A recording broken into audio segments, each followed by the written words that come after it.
Hello. Today I will be talking about the effects of the military lifestyle on early childhood development as my research. The basics. Approximately 1.76 million youth are a part of the military family, and 78% of children in military families are under the age of 11, and 80% are under the age of 15.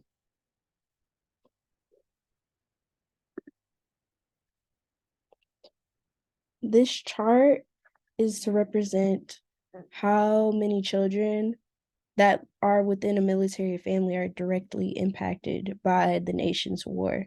As you can see, from ages 0 to 5, that's 43% parents who are active duty, and 28% are National Guard and Reserve parents, which that is a fairly large number right there. So I'm going to start talking about the cycles of deployment because that plays a major factor into why the effects happen to children that are in military families. So there's 5 stages. There's the predicting the difficulties, which is stage 1, and then stage 2 is pre-deployment. Stage 3 is deployment. Stage 4 is sustenance, and stage 5 is post-deployment. Such stage 1, predicting the difficulties. This is pretty much the stage where the family all together is mentally preparing themselves and emotionally preparing themselves for the deployment that's upcoming for the parent that's active duty, pretty much. So they're basically trying to figure out like issues from the past that have happened in past deployments, if they've had past deployments, and figure out how they're necessarily going to handle these issues, and trying to make arrangements pretty much for this parent that is going to be deployed soon. And then stage 2, which is pre-deployment, this is pretty much like the family gets together and they're discussing on what is going to be expected, what responsibilities that they're going to have, while the parent that is active duty or in the reserves is, about to be deployed, which, that puts a lot of pressure on the parent that ends up staying or that's at home pretty much raising the children. So they have to take on many of the responsibilities that the parent who's being deployed probably or most likely did when they were at home before deployment. And then they're also trying to figure out ways of communication with the parent that is going to be deployed, because a lot of the time, I know from my experience, I would get maybe one phone call per week from my father when he was deployed in Iraq. So it's all about trying to figure out, and this was like during like 2000, 2004 to 2008. So this, it changes of course now because there's more technology for, families, but they still have to figure out times which are best for them to communicate with the family member that's going to be deployed. Okay, so stage 3 is the actual deployment, and this is pretty much everything that they planned and all the expectations and responsibilities that they had mentioned.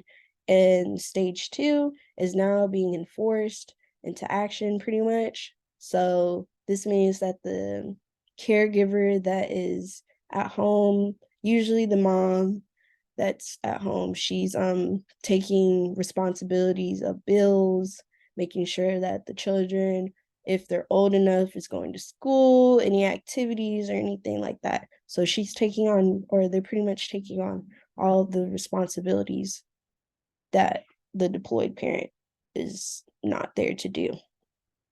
And the at-home parent is also trying to provide support for themselves while their spouse or significant other is away, and support for the child or children that are at home currently.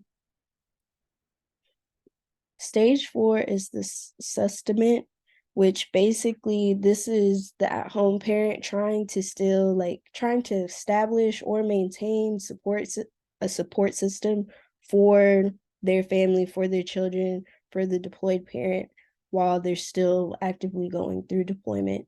So whether this could be a support group like church, a church group, or, any activities or groups that are on base, off base, or anything like that.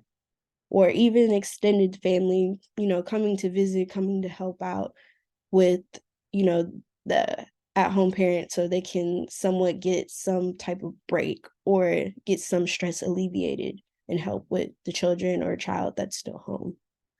And they still continue to communicate with the deployed parent also during this time.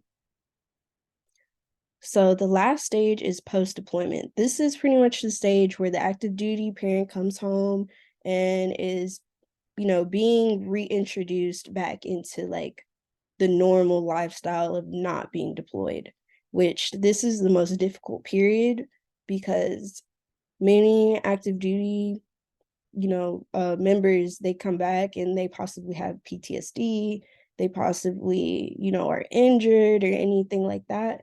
And it's a lot for them to come back to. And just like how it's a lot for them to come back to and pretty much reintegrate into average society, normal society, it is also difficult for the child and it's also difficult for the at-home parent because they're trying to figure out what's too much of putting onto the parent that just got back and what's not too much. So they're trying to pretty much shift and make it so the parent is reintroduced. So the effects that I found for the child pretty much, which is for early childhood that I saw, is usually behavioral issues, which includes difficulty sleeping, bedwetting, nightmares, excessive clinginess, difficulty trusting the deployed parent. And there is like 30%, or in a study, it showed that there's 30% of children who are in the military lifestyle who has elevated anxiety. Usually emotional and mental issues more so start appearing as they get older and or in older children, older adolescents pretty much. But usually for early childhood, early adolescence, it's usually behavioral issues, which can be difficult for the at-home parent to deal with and even the deployed parent to deal with because like I mentioned, the child has difficulty trusting the deployed parent because at that age, most children, they don't understand like why their parent left. They just know that they left. And it makes it extremely difficult for them to be like, oh, well, now you're back. What if you're going to leave again? What if this happens? What if that happens? Which comes into the part of the elevated anxiety, pretty much that the child gets. And much of the like difficulty sleeping, bedwetting, even aggression, which I didn't have listed on there, but it does happen, occasionally.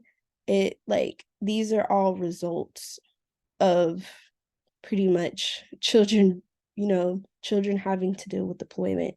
And it also results of whether the at-home parent has, a good mental or emotional state.